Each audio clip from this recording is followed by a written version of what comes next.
One of the questions that I always get is race even an issue now? Is race even an issue now?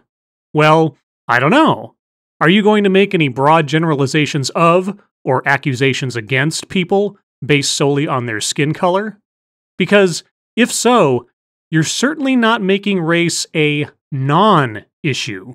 I mean, we've got all these laws that have kind of taken care of everything. The hidden question is, didn't the civil rights movement kind of erase hundreds of years of oppression? Didn't we kind of hit the reset button in the civil rights movement? I mean, we've got all these just laws now that are working towards racial justice. So aren't we good now? That's a question I always hear. The laws do not erase history. The laws are a response to history. They are an acknowledgement of the injustices of the past and an assurance of our intent as a society to improve ourselves. And I think the best way, especially as a white person to white people, I think the best way to understand it is kind of with this analogy. This has really helped me understand it. It's as if our families were playing Monopoly together.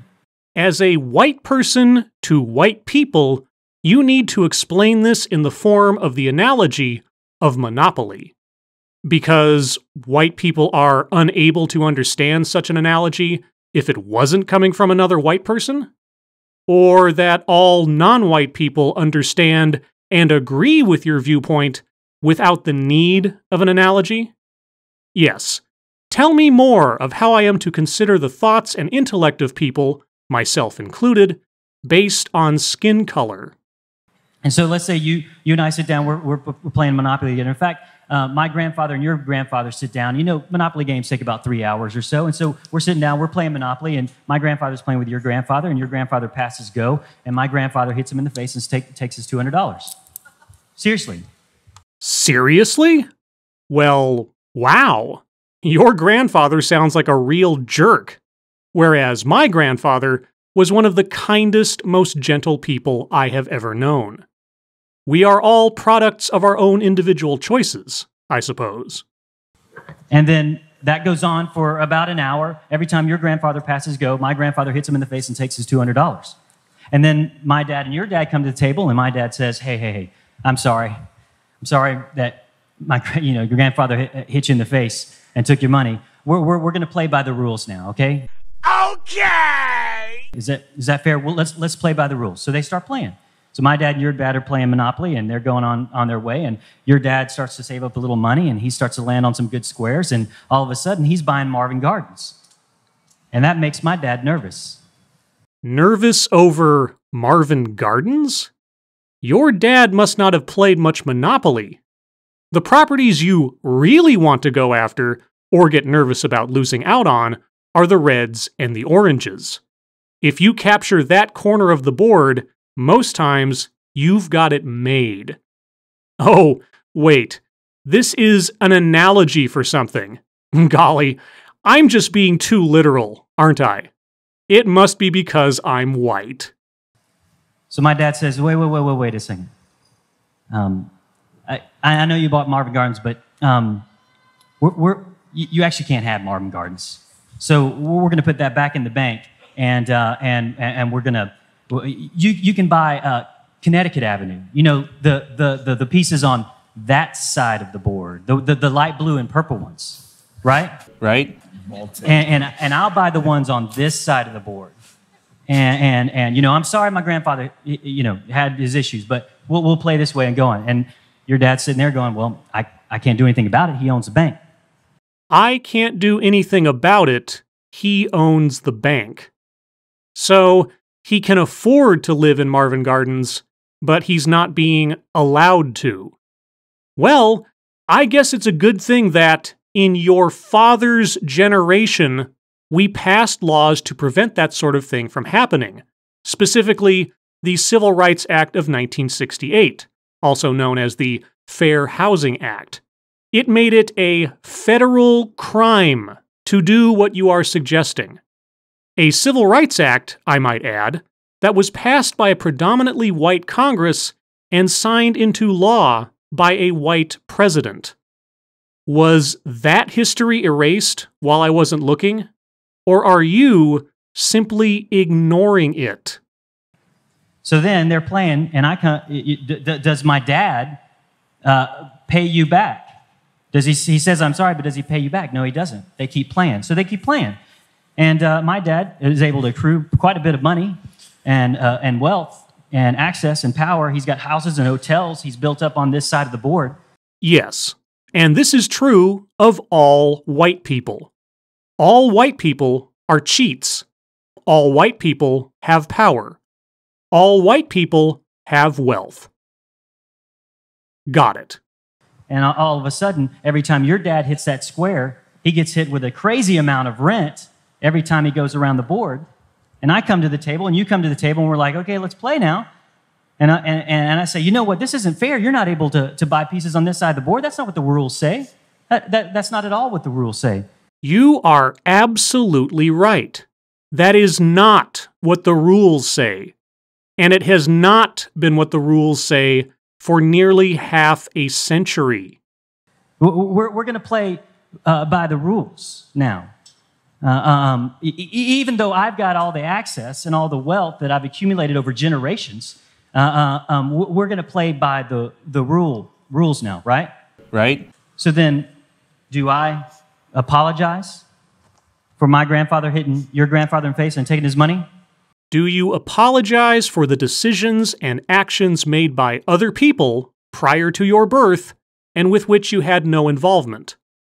Well, if you want to assume a burden of guilt for things you had no say in, go right ahead. It is a free country. And there are a lot of people who practice that sort of thing every day. They're primarily religious people, and they call what you are advocating for original sin, which is very fitting, given that our speaker is pastor at Austin Stone Community Church. So, dwelling on wrongdoings from long ago and holding others to account for them is kind of his bread and butter. But of course, in this case, we're not talking about ancient religious mythology to fuel one's self-hatred, but rather the sin of skin color. I often compare the claims and logic of social justice with those of religion. I wonder if our speaker will blur the line between the two even further. Dude, that was like 3 hours ago. Why do we got to keep talking about that? Do I give you the money back that I've taken from you over generation after generation after generation, that I've taken from you unjustly? Do I give it back to you? You didn't take the money. Your grandfather did. But again, if you want to divest yourself of all of your own personal wealth in order to cleanse your own sense of imposed guilt, go right ahead. No one is stopping you. I mean, come on. What are we, communists? If you are advocating for the financially well-off to give up their fortunes in order to create, I don't know, economic justice, then you are advocating for one of the precepts of communism. This is America. We're not communists. We're capitalists. We serve King Capitalism, not King Jesus. King Jesus was a communist? So, America isn't operating on communism, but our speaker thinks we should be operating on communism. Is that what I am to understand? Also, there we have it. Religion and social justice aren't two ideologies of similar construction. Here, they are one and the same. So I do have to wonder, is co-opting social justice beliefs into religious dogma merely an effort to fill the failing churches with the new breed of ideological zealots? No. We're just going to start playing by the rules now. Okay? Okay! Well, if by now you mean 50 years ago, and the breaking of the rules being a federal crime ever since, then sure. Now. And here's the crazy thing. Oh, now we're getting to the crazy thing? Huh, this ought to be good. Here's the crazy thing. The crazy thing is that white people get mad about affirmative action as if the Monopoly game was wiped clean, right? Right. And we started over, not still skewed and weighted towards white people, and as if lazy whites never clogged up the system, and all the while minorities were overpassed. Brilliant, hardworking minorities were overpassed. And then we get mad when when affirmative action happens, or we say, hey, fine, we'll say something like certain minorities take the $200, take Baltic Avenue, they do something amazing with it, and we say, as whites in America, we say, hey, look, see, the system's fair. We say as whites, we say, says you.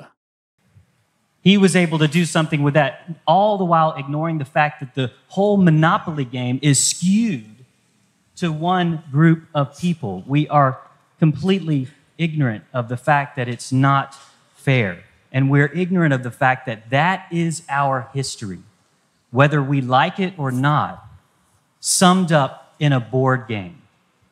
And what is our history?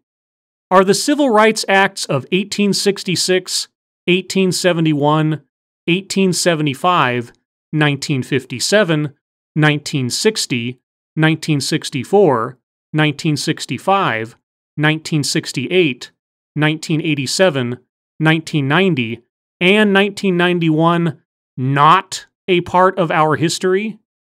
Why are we not allowed to acknowledge the history of our society that took place in order to correct the injustices of the past and create a better future for everyone? Why do you need me to disregard the changes that made our country better as nothing more than the table scraps of racial condescension? That is our history, and that is the way that things are, and that is the way and why things are that they are today. You know what? Our speaker is right. There are people moving through this world denying the truth of our history. And our speaker is one of them. So what I want to say as a white person to white people, the Monopoly game is skewed in our favor. There are no poor white people. There are no laws preventing and disincentivizing racial discrimination. All white people are ignorant, arrogant, greedy, wealthy, powerful racists. Our speaker is one of the rare enlightened white people, here to save the rest of us from our inherently evil ways. He is a modern messenger of moral correctness, mayhaps even a prophet. Got it. It's called privilege. It's called white privilege. It's called racist self-hatred. Privilege that you did not earn and you did not deserve. Privilege that was gained literally on the backs of unjust laws and a system that was tilted in favor of the balance of power and money and wealth and access and everything else to whites. So no, we're not over the race thing yet. We've got a long way to go. My direct ancestors were dirt poor, coming out of the Great Depression and the Dust Bowl. My one grandfather was a fighter pilot in World War II. My other grandfather was a merchant marine, delivering supplies and troops to combat areas.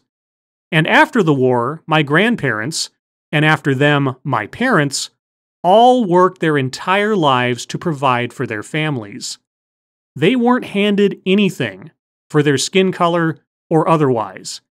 Any advantages that I came into this world with were as a direct result of their honest labor. And those advantages were only realized due to my own healthy choices that I have made for myself in my life.